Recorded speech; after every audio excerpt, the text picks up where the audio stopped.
Et est-ce que justement sur la partie stockage, quand même VMware a très avancé avec tout ce qu'ils ont développé avec des OLC, avec NetApp, avec IBM, avec HP, je sais pas, tout le monde. Ça, je l'ai cherché côté Microsoft pour l'instant. Bon, il y a peut-être des accords, ça a l'air d'être comme beaucoup moins intégré. Et quelque part, pour un stack cloud, le stockage n'est pas idiot. Bon, on en parlait tout nécessaire. C'est surtout les VAI, les API, tout à fait. Où chaque constructeur de baies implémente ses API. De toute façon, effectivement, il y a une convergence. Il y a une convergence qui fait que les constructeurs de matériel, les constructeurs de processeurs, les éditeurs doivent converger vers des solutions qui vont être interopérables. Aujourd'hui, on est capable avec vSphere de piloter une baie NetApp.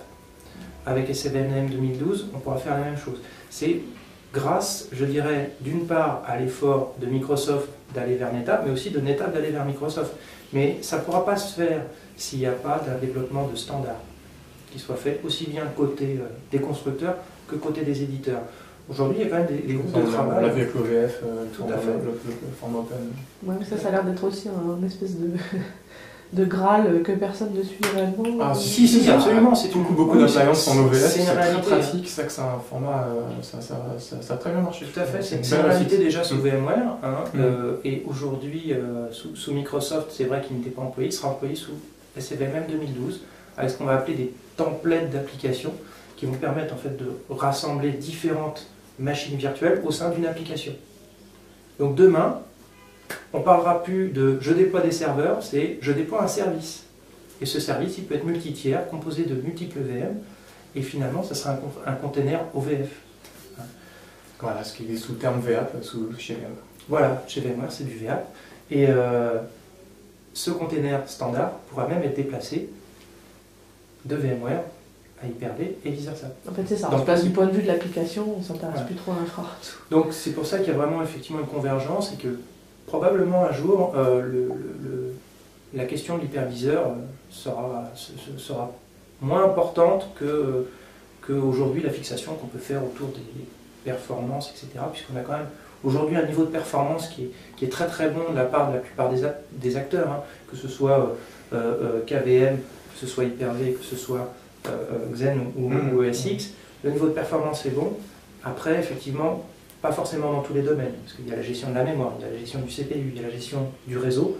Hyper-V est très fort dans la gestion du réseau, il est peut-être un peu plus faible aujourd'hui dans la gestion du stockage. Et il y a beaucoup d'améliorations justement qui sont apportées à ça dans la nouvelle version, dans Windows 8. Est-ce que j'ai cru voir aussi que sur Hyper-V 3, il y avait le support plus ou moins de ce qu'on appelle les distributed virtual switch. Oui, donc Nexus la 1000 partie réseau, tout à fait. Donc, qui était déjà très importante sur VMware. Tout à fait. Le modèle va être ouvert, le modèle EV Switch va être ouvert pour permettre notamment à des constructeurs comme Cisco de développer des équivalents. Donc il y a très forte chance que le Nexus ESX soit porté sous Hyper-V très rapidement. Donc finalement, si on résume, quand même, ça devient difficile. Avant, c'était très facile pour VMware parce qu'il n'y avait personne qui arrivait à la hauteur. Là, aujourd'hui, ça change. Et peut-être que Microsoft a aussi cet avantage d'avoir le pass, la partie Azure, la partie le cloud Office 365, que VMware doit faire des partenariats pour obtenir ou des rachats. Est-ce que les clients, ça ne les fait pas pencher vers l'un plutôt que l'autre en se disant je vais avoir toute la pile jusqu'en haut, jusqu'à l'appli qui soit Microsoft? Je vais pas...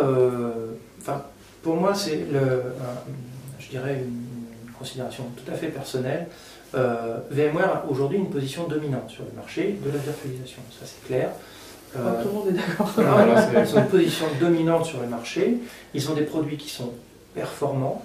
Une des principales forces aujourd'hui, c'est aussi la prise en charge d'une palette d'OS qui est extrêmement étendue, avec une qualité de prise en charge que aujourd'hui Microsoft n'a pas, par exemple, sur les OS Linux. Même s'il y a un énorme effort qui a été fait pour Microsoft, il faut quand même se rendre compte que c'est une véritable révolution, le support des OS Linux sur Hyper-V. Donc il y a un énorme effort qui est fait de Microsoft par rapport à ça. Et c'est vrai qu'aujourd'hui, ESX a vraiment une position dominante sur le marché. Mais il y a quand même, de la part de Microsoft, un énorme effort qui est fait et qui est, je pense, pris très au sérieux aussi de la part de VMware. Aujourd'hui, il faut aussi voir que virtualiser du Microsoft le fait très bien. Le fait très très bien. Il n'y a pas que VMware qui le fait très bien. C'est vrai que longtemps le débat était c'est mieux de virtualiser du Microsoft sur un ESX. Il y a longtemps on parlait de ça. Comme c'était mieux de virtualiser de l'Oracle sur un ESX plutôt que sur un. C'était la seule solution sérieuse à l'époque. C'est vrai que maintenant il y a Hyper-V V3 qui vient avec qui arrive à combler son retard, parce qu'on est d'accord que c'est bien du retard que bien sûr. Le SX. À chaque fois, Microsoft prend le train en marche et il le prend loin. Hein. C'est vrai qu'ils ont. Mais le problème, c'est que ça donne vraiment l'impression de VMware qui crée de la fonctionnalité, qui vraiment fait de la recherche, etc. Et après, Microsoft qui essaie de rattraper avec Hyper-V, qui essaie de se raccrocher au train. Oui et non, je pense que Microsoft a sa propre roadmap. Je dirais. Ils sont toujours en retard, ils suivent. Après, quand ils arrivent, je pense que ils sont pertinents. Effectivement, aujourd'hui, du point de vue de la virtualisation, Microsoft n'est pas positionné comme un innovateur. Ça, c'est certain. C'est essentiellement VMware qui a énormément innové dans le domaine. Aujourd'hui, Microsoft est plutôt dans une stratégie de concentrer ses forces sur les points véritablement importants et de faire une offre qui soit la plus efficiente possible en termes de rapport qualité-prix et performance. C'est-à-dire de faire une offre crédible, performante, fiable, à un prix le plus acceptable possible et qui s'intègre surtout avec son écosystème le mieux possible. C'est-à-dire de créer une offre qui apporte vraiment de la valeur à l'ensemble de l'écosystème. D'ailleurs, il y a vraiment quand même une réorganisation de l'écosystème Microsoft. C'est un petit peu difficile de parler de Microsoft parce que c'est tellement énorme. C'est pas que Hyper-V. On a vraiment une stratégie globale qui est suivie par l'ensemble des groupes produits. C'est très très difficile de cerner ça parce que c'est vraiment très complexe. Sur VMware, c'est pareil, l'écosystème, enfin même l'écosystème estampillé VMware est vraiment très important. Donc on parlait de Zimbra, oui, c'est vrai que c'est fait beaucoup de rachats. Ou même avec des produits qui sont vraiment orientés vraiment end-user, avec SlideRocket ou des choses comme ça qui sont... le Zimbra. Donc peut-être que VMware prend cette axe-là pour un très bon rachat, et aussi tout ce qui est le projet Horizon ou des choses comme ça qui sont vraiment orientés plus à end-user, vraiment... C'est une autre stratégie aussi. C'est vrai que VMware, on parle souvent ESX, vSphere, mais c'est vrai que c'est une très large palette de produits. Après, effectivement, il y a des fondamentaux sur lesquels on se dirige. Je dirais les deux sociétés ont plus ou moins un horizon qui est relativement similaire en termes de stratégie technologique. Hein. Je parle pas de stratégie commerciale ni de stratégie forcément marketing.